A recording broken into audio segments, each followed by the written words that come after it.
Bonjour à tous et bienvenue dans ce nouveau tutoriel. Je me suis rendu compte après un certain bout de temps que certains, lorsque ils confectionnent par exemple des flyers d'église et que leurs clients aimeraient que ces flyers soient tirés, ces derniers ne savent pas comment il faut classer les différents flyers sur un format A4 de manière à ce qu'au découpage que ce soit nickel. Alors, moi je viens ce matin vous apporter une solution assez simple. Hmm? Déjà que beaucoup ne connaissent pas cette solution là, c'est la raison pour laquelle j'ai décidé de faire ce tutoriel. Sans plus tarder, je vais ouvrir Photoshop que voici. Là, je tombe sur l'interface directe. Vous avez déjà fini de concevoir le flyers du client. Partons du principe que ce flyers, il est au format A6. Le format A6, c'est le A4 divisé en 4 morceaux. Donc, ça veut dire que sur un format A4, vous aurez au total 4 flyers qui sont bien sûr au format A6. Je vais donc ici aller sur Créer. Et là, je vais aller dans Impression. Je choisis ici mon A4 que je vais laisser bien sûr en portrait comme ceci. La résolution, vous vérifiez bien qu'elle soit à 300 parce que lorsque vous travaillez sur des flyers en A6, vous devez généralement mettre la résolution à 300 puisque ce n'est pas une grande dimension. Donc, ça ne va pas influer sur votre ordinateur sauf si cet ordinateur est vraiment pathétique. Mais je ne crois pas que beaucoup peuvent en arriver là. Vu que la résolution est là à 300, on vérifie bien ici là que le mode colorimétrique soit à 8 bits et que nous soyons en couleur RGB avec un fond d'arrière-plan blanc. Si c'est le cas, on va cliquer sur créer.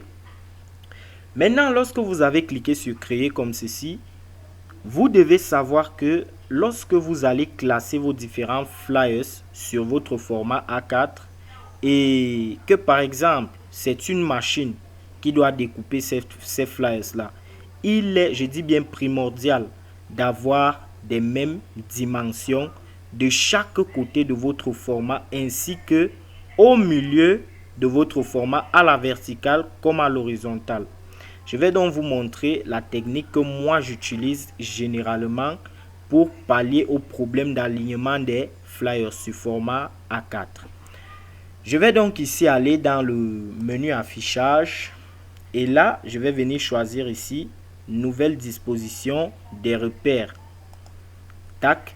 Vous voyez là, on m'a affiché tous les repères une fois parce que j'ai déjà eu à utiliser cette fonctionnalité là.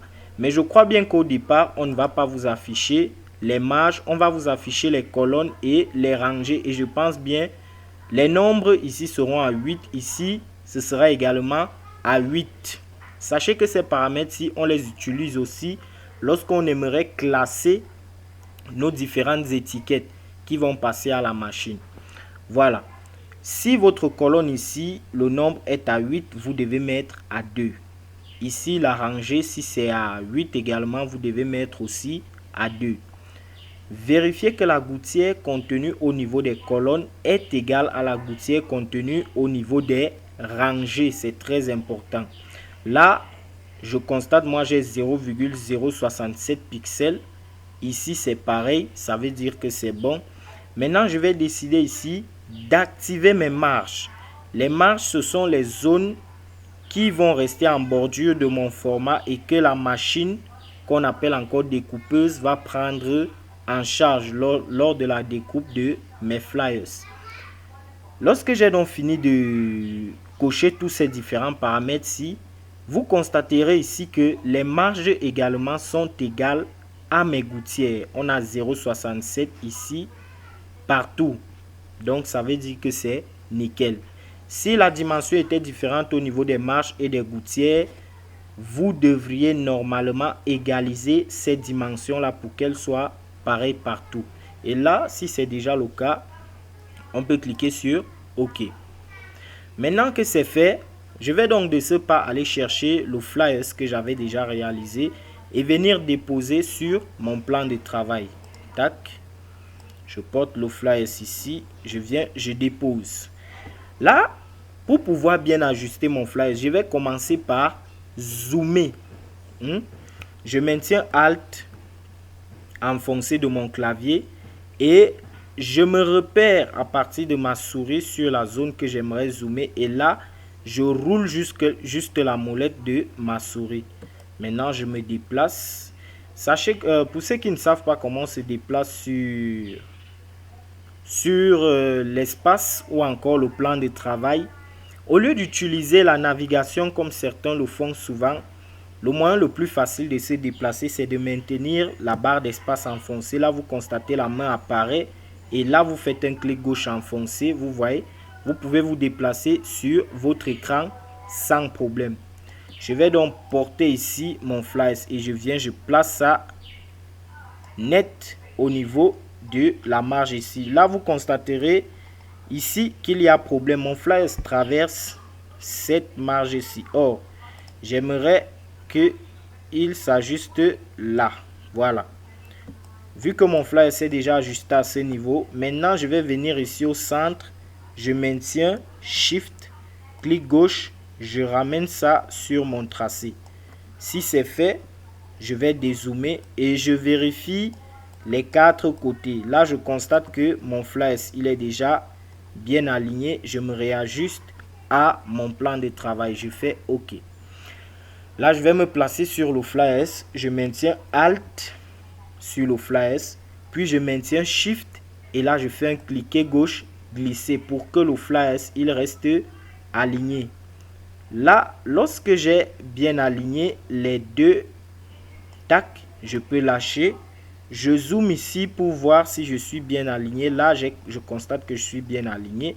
Je me réajuste. Maintenant que c'est fait, je vais donc de ce pas sélectionner ces deux. Donc, en partant de l'extérieur, je fais un clic gauche enfoncé, je sélectionne les deux. Et là, je fais CTRL-J.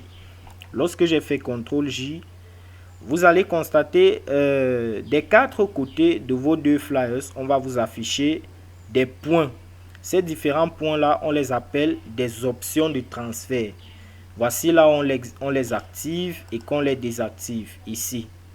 Ce sont des options de transfert. Et maintenant, que de perdre le temps à appuyer sur les raccourcis clavier CTRL-T pour pouvoir modifier ces options de transfert là. Moi, je peux tout simplement venir avec ma souris sur un de ces points de transfert et je fais juste un clic gauche. Ça me ramène au même résultat que celui qui a fait CTRL-T.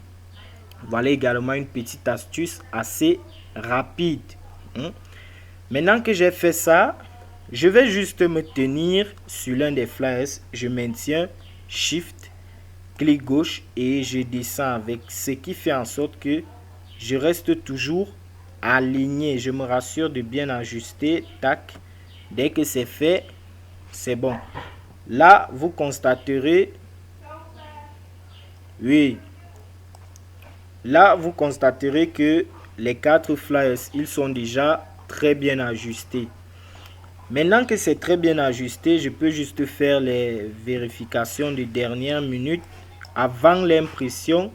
Vous voyez que lorsque vous travaillez comme ceci, même si vous n'êtes pas dans une imprimerie et que vous arrivez à faire ça, sincèrement, la personne comprendra du coup que vous êtes un professionnel du domaine. Vous ne faites pas les choses à l'aveuglette parce que vous allez regarder à l'œil nu et vous allez vous dire non, la dimension elle est déjà très bonne.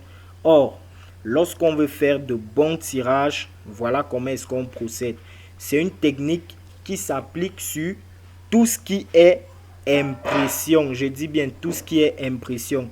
Vous voulez tirer vos étiquettes et que vous connaissez déjà vos étiquettes, vous procédez par là. C'est comme ça qu'on fait en fait. Et là, quelqu'un il peut tout simplement décider de faire CTRL-P et du coup lancer vos impressions. Là, vous pouvez voir si ici j'avais un appareil me permettant de faire des impressions. Là, je pouvais décider de choisir l'imprimante en question ici. Et là, je pourrais paramétrer, choisir le nombre de copies que je voulais imprimer et tout ce qui va avec. Donc, C'est un peu comme ça qu'on procède lorsqu'on veut faire un travail nickel. Et je crois que pour ceux qui ne savaient pas comment il faut procéder pour bien aligner ces différents flyers sur un format afin de faire un tirage facile, je pense qu'avec cette vidéo, vous pourrez beaucoup mieux vous en sortir. C'était JNK Graphic Designer et on se dit à très bientôt pour un nouveau tutoriel.